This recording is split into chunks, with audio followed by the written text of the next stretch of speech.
Hello guys, अगर कौशल दीवाना का वीडियो पसंद है तो कौशल दीवाना चैनल सब्सक्राइब कीजिए और बेल आइकन प्रेस कीजिए और हमारे वीडियो देखने के लिए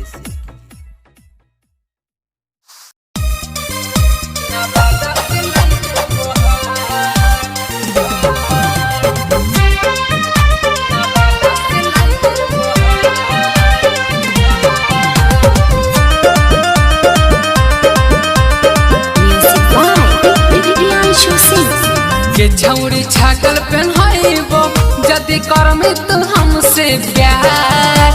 के छौरी छागल पहनाइबो जदि करमे तू हमसे प्यार। बलिया के 3 तलिया झुमका नवादा से कीन दे बोहार। बलिया के 3 तलिया झुमका नवादा से कीन दे बोहार। आरा से उठ लाले दिलाइबो छपरा से सूट सलवार। आरा से उठ लाले दिलाइबो छपरा से सूट सलवार। बलिया के 3 तलिया झुमका नवादा के लाई दे बोहार। बलिया के 3 तलिया झुमका नवादा से लाई दे बोहार।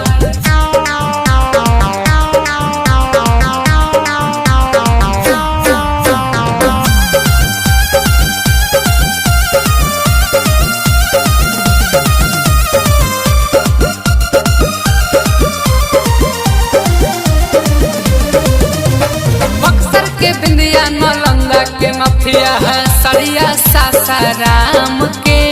कानपुर के कंगन पहनाई बहुरे छौरी सुख भोगी है तू आराम से।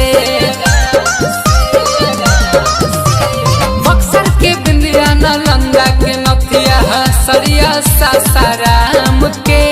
कानपुर के कंगन पहनाई बहुरे छौरी सुख भोगी है तू आराम से।